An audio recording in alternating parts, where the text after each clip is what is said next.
Hello, Ian Agrell Architectural Carving. Moulding. It's quite often that we get very large projects to do moulding, and they could be hundreds of feet of egg and dart or any of the mouldings that you see here. And so I'm often asked, well, how are you going to do it all the same? You're doing hundreds of feet and you've got, 12 or 15 carvers working on it. So is that they're going to have 12 and 15 different versions of the same moulding? Well, no, it doesn't work like that.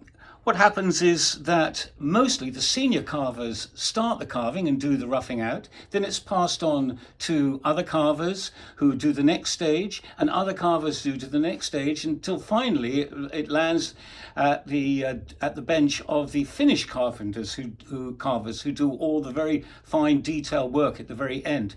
So consequently, all the work looks exactly the same because each stage was done in a sort of production line rather than one carver doing a 10-foot length.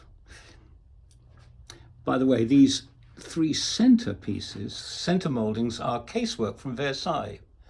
These ones.